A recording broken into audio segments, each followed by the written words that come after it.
こんにちは、きなこです。突然ですが、日本人が大好きな食べ物といえば何を思い浮かべますか？そう、おにぎり。コンビニにも必ず並んでいて、遠足や運動会、お仕事の合間にも欠かせない白いご飯のあの形です。でも、人によってはおむすびと呼ぶこともありますよね。今日はおにぎりとおむすび、日本に根付くこの食べ物について一緒に見ていきましょう。おにぎりとおむすびは基本的に同じ食べ物を指します。どちらもご飯を手でまとめたもの。意味としてはどちらも間違いではありません。その歴史はとても古く、最古のものは石川県の遺跡から発掘された握った跡のついたお米の塊、およそ2000年前のものだと見られています。文献では奈良時代にはすでに握りとして食べられていたことが書かれています。戦国時代には行軍の途中で食べる携行食としても使われていたと言われています。つまり、おにぎりは特別な料理というより、日本の暮らしをずっと支えてきた食べ物なのです。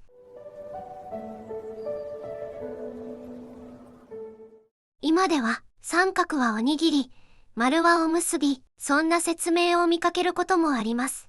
でも実は地域や時代によって使い方は様々で、はっきりした線引きはありません。それでも、おむすびという言葉にどこか柔らかい印象を持つ人が多いのも事実です。結ぶという言葉から人と人、自然と人をつなぐイメージを思い浮かべる人もいるのではないでしょうか。呼び方の正解を探すより、その違いを感じること自体が楽しいのかもしれません。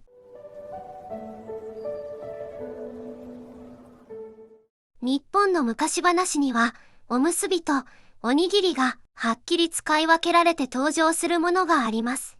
そこにはきちんと意味が込められているようにも感じます。正直で働き者のおじいさんが山で落としてしまうのはおむすび。このお話でのおむすびはただの食べ物ではありません。おじいさんの欲のない気持ち、感謝する心、そうしたものがおむすびという形で描かれているようにも感じられます。おむすびが転がり落ちた先で、おじいさんは思いがけない縁と出会い、恵みを受け取ります。ここでのおむすびは、人と人、この世界と少し不思議な世界をつなぐ存在です。一方で、猿カニ合戦に登場するのは、おにぎり。猿は、おにぎりを奪い、代わりに、すぐに食べられない柿の木の種を、カニに渡します。ここで描かれているのは、善意ではなく、欲や打算、現実のやりとりです。この物語の中でのおにぎりは、神秘的な存在ではなく、実用的な携行食として描かれています。同じご飯の食べ物でも、物語が変わると、役割や呼び方が変わっていますね。それが、日本の昔話の面白さであり、日本語の奥行きなのかもしれません。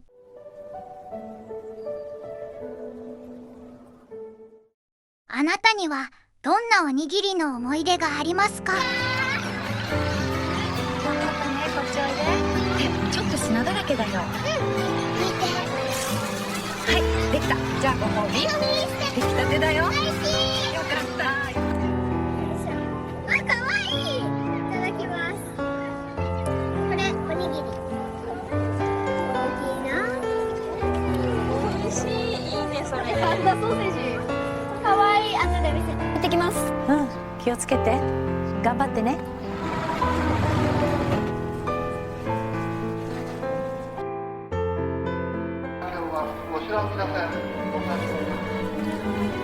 ありがとう。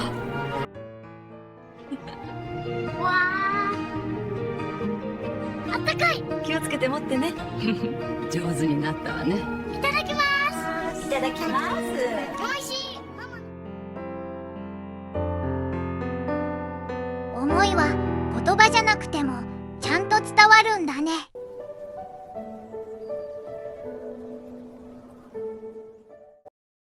時代が進むにつれて、おにぎりは少しずつ姿を変えてきました。江戸時代になると、ご飯に海苔を巻く食べ方が広まり、持ち運びやすさもさらに高まりました。現代では、おにぎり専門店も増えて、お米の炊き方や具材にこだわったおにぎりも見かけるようになりました。今では数えきれないほどの種類があります。一方で、コンビニのおにぎりも忙しい毎日の中で変わらず私たちを支えてくれます。アスリートの中にもおにぎりを好んで食べる人は多く、エネルギー補給としてもとても優れた食べ物です。時代が変わっても、立場が変わっても、おにぎりはいつも身近にありました。だからこそ、おにぎりは日本人のソウルフード、そう呼ばれるのかもしれません。きなこ先生の今日の日本語は握るです。基本のイメージは指を内側に曲げて力を入れて持つこと。例えばボールを握る、それからマイクを握る。英語だとホールドやグリップという意味だよ。次はおいしい、握る、お寿司を握るやおにぎりを握る。これはただ持つだけじゃなくて手を使ってちょうどいい形にすること。英語ではメイクやシェイプに近いニュアンスだね。最後はちょっとかっこいい使い方だよ。目に見えないものを自分のものにするという意味があるんだ。権力を握るはトップに立つこと。秘密を握るは大事な情報を手に入れること。自分の手の中でしっかりコントロールしているイメージなんだよ。握るという一つの言葉にこんなにたくさんのストーリーがあるなんて面白いですよね。このチャンネルではこれからも文化と実用的な日本語を一緒に学びます。よかったらチャンネル登録と高評価をお願いします。またお会いしましょう。